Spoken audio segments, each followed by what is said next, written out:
Уважаемые команды, спасибо за эту игру. Это был достаточно интересный раунд, тема которого звучала следующим образом. Использование допинга в профессиональном спорте должно быть разрешено. И я сделаю анализ этой игры следующим образом. Сначала расскажу, какие места, коротко поясню, почему, и, в общем-то, сделаю основной разбор того, насколько в этой игре одни или другие аргументы были важны и были хорошо рассказаны. В этой игре с достаточно уверенным перевесом побеждает команда отрицания. Почему это происходит? В первую очередь потому, что почти по всем большим пунктам, по которым шла наша игра, команда отрицания смогла доказать свою позицию более убедительно, лучше ее аргументировать. Начнем с пунктов команды утверждения и посмотрим, как на них реагировала команда отрицания. Команда утверждения играла эту игру по двум основным пунктам. Во-первых, говорили про зрелищность, вы говорили про то, что использование допинга всеми спортсменами или его легализация повлечет за собой то, что в спорте будет больше зрелищности, поскольку спортсмены будут показывать еще более классные результаты.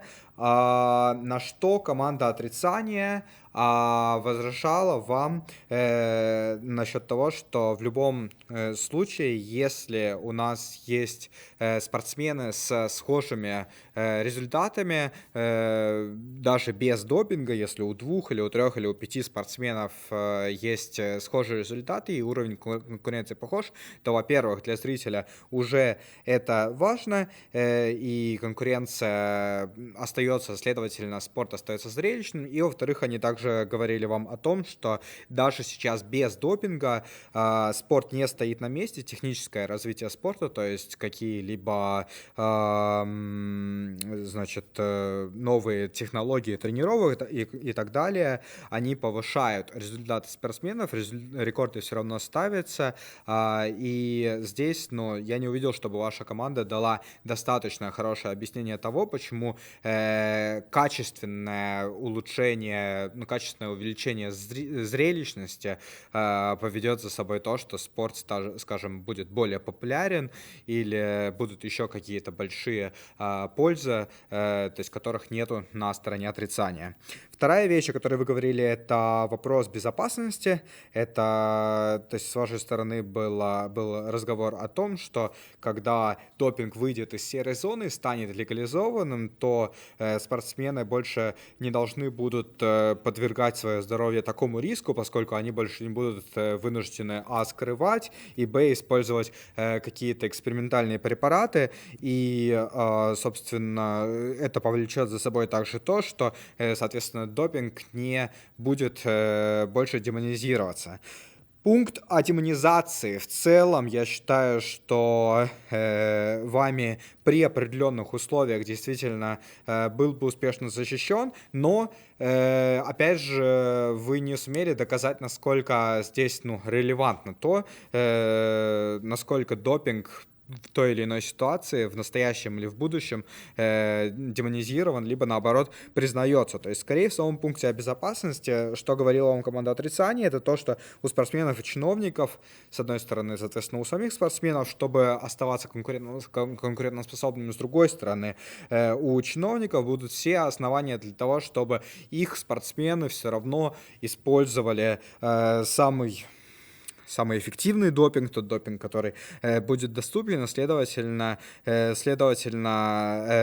здоровье все равно будет подвергаться риску. То есть, с вашей стороны здесь, не было то есть я думаю, что ваша сторона должна была доказать, что либо допинг становится качественно более безопасным, в том случае, если он становится легальным, что не было сделано, либо тогда то, что когда допинг используют все, то он каким-то образом, ну, регулируется. Что обозначает эта регуляция? То есть, да, вы, ну, упомянули то, что, наверное, да, спорт и сейчас регулируется, он будет регулироваться в дальнейшем, тогда нужно было, наверное, объяснить, что если мы регулируем допинг, ну, опять же, на примере том же самом с наркотиками, что когда мы регулируем применение наркотиков, то мы можем со стороны регулятора больше заботиться о том, чтобы это не повлекло за собой такого большого вреда для здоровья или других негативных последствий. То есть, опять же, этого объяснения с вашей стороны не было. Что говорила команда отрицания в этой игре и насколько им удалось свои аргументы отстоять? В принципе, говорилось здесь о двух вещах. Один такой краткосрочный позитивный эффект, или вернее негативный эффект в случае, тогда, как бы, если допинг будет разрешен, то это уменьшение популярности. Тогда спорта из-за того, что люди будут видеть, что, ну, люди будут знать, что спортсмены на самом деле не используют свои реальные физические возможности, то есть здесь был, ну, как пример того, что если спорт — это, в принципе, соревнование как бы человеческих тел, соревнование возможностей того, на что способно человеческое тело, то когда у нас пропадает здесь роль именно такая большая тело, и на первый план выходит именно фармакология, то снижается эмпатия к спортсмену, и, соответственно, спорт уже не будут смотреть с такими чувствами, с такими переживаниями за результаты спортсменов, как его смотрят сейчас. Вот. И здесь, естественно, то есть этот аргумент входит в прямое противоречие, то есть входит в прямой конфликт, скажем так, с аргументом о зрелищности, и он, скажем так, ну, этот аргумент дополняет ту контраргументацию к аргументу о зрелищности со стороны утверждения, и показывает еще, почему зрелищность у нас потенциально упадет. И второй аргумент, он как раз-таки больше связан с аргументом утверждения о безопасности, то есть это аргумент о том, как раз-таки, что в целом новое поколение у нас будет с меньшей вероятностью заниматься спортом, потому что просто их родители, то есть родители не будут отдавать своих детей в кружки, поскольку будут бояться, что там их заставят в какой-то момент начать принимать допинг, ну или сами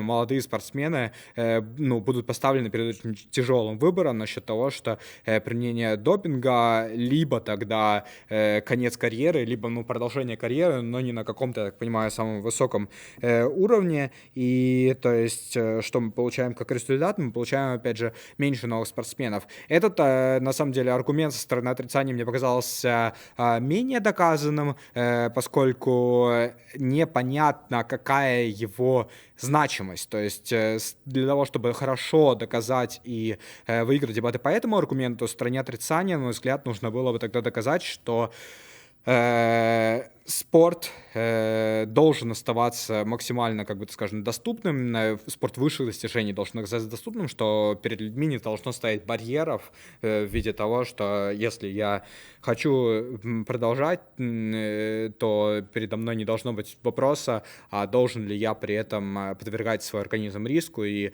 применять допинг. Таким образом, в принципе, по аргументам у нас получается так, что со стороны утверждения у нас ни один аргумент, как скажем, полностью не устоял. Сторона отрицания смогла успешно их опровергнуть. Со стороны отрицания один из двух аргументов у нас в целом продолжает стоять, другой остается таким недокрученным. И таким образом у нас достаточно уверенно в этой игре по аргументам побеждает команда отрицания. Спасибо.